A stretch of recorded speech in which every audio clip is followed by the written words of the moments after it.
Welcome everyone. In today's video, we're going to cover budgeting and savings. Now, did you know that less than 40% of average households use a formal budget? So that's more than half of all households without a solid plan for their money. And on top of that, less than 40% of Americans can handle an unexpected $1,000 expense without going into debt. Now, on the other hand, 91% of millionaires set annual financial goals for themselves and stick to a budget. This goes to show that becoming a millionaire doesn't happen accidentally. It takes intentional planning and discipline. Now, I'll be honest, straight out of college, I didn't budget too well. All I did was use the Notepad app on my phone and list out a couple of financial goals and a few large transactions that I made and kept it pushing. It wasn't until 3 years after starting my career that I actually sat down and said, okay, I'm bringing in this much each paycheck and this is where it's going. Now, don't be like me because I actually waited until I was in a tough financial position where I needed to get some work done on my car to decide to start budgeting. The hardest part is starting, but afterwards you can confidently spend and save because from that point forward you have a plan. Now, the way I lay out my budget is I first have my starting balances and all my asset accounts listed. For me, that's my checking, savings, and investment accounts. Then I list all my debt accounts. For example, I have student loans, and this can also include car notes, balances carried on credit cards, and so forth. Next, I map out all the paychecks I anticipate to receive for the year, and because I get paid bi-weekly, that's 26 paychecks per year. I'm focused on the take-home pay, so the amount after taxes and other deductions.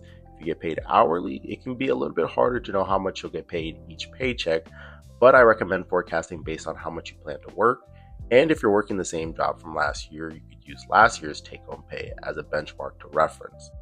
I always recommend underestimating your anticipated pay because it's better to be surprised than to be disappointed with stuff like this. Timeout.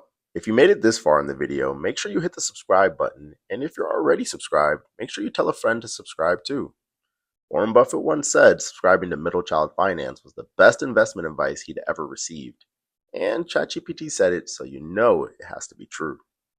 Alright, next I list all my fixed costs. So for me, that's rent, electrical bill, phone bill, and subscriptions to name a few. So think any cost that you regularly incur. This is a good chance to ask yourself if you really need Netflix, Hulu, HBO Max, Disney Plus, and a DoorDash subscription on the side. We'll address variable costs like groceries, gas, and other expenses in a moment. Now, your monthly take-home pay should be higher than your fixed costs for the month. If not, it means that you either need to make more money or downsize your lifestyle to something more affordable. But if that's not the case for you, the difference in your monthly take-home pay and fixed costs can be used towards your variable costs for the month or get allocated towards bringing down any debt accounts you have listed. Now, that's mainly it, but this only keeps us afloat month by month, and that's where savings comes into play. We have to think about big purchases or goals like a down payment on a home or buying a new car or vacations. And more importantly, we have to be prepared for the uncertain future that life will throw at us. I save 50% of my paychecks after tax, and I recommend you do the same or as close as possible. So if you're receiving a salary and get paid bi-weekly, look at me. I challenge you to take every other check and save the entire thing. This is the best thing you can do in order to build a cushion for the downturns life will throw. Besides that, I save as much as I do because I value the freedom to choose above all else. That means if I want to retire early or just take a break from working, the runway is there. And if I really want to enjoy a nice experience or a vacation, I have options. Nothing is worse than feeling like you have your hands tied in a situation. Now, I recommend everyone have 3 to 6 months of expenses saved in their account, specifically a high yield savings account. Don't let your emergency fund collect dust in a checkings account. At the time of this video, you should be earning at least 3% APY on your savings. I use and recommend Wealthfront because they tend to offer the highest interest rate on my money compared to most other banks in the market.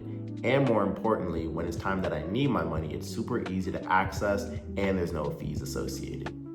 If you're interested in opening an account with them, use my referral link in the description and we'll both get a 3-month APY boost to our account. So a win-win for the both of us. Once your emergency fund is covered, I still recommend saving 50% of your pay in order to fund buckets for your big purchases like a home, car, or vacations, and also using that money in order to invest in low-cost index funds.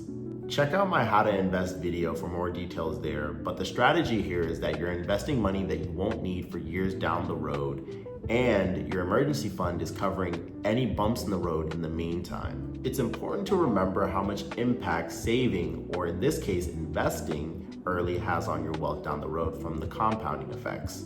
Remember, you're buying your freedom for the future. To wrap things up, budgeting is the first step to financial success, and the hardest part is starting. If you want an easy way to see your assets and debt in one view to get a read on your finances, I recommend Empower. It's free and I use it regularly to see my spending and income over the months. That's all for this video today, folks. Spend less than you make, invest a surplus, and avoid debt. Peace.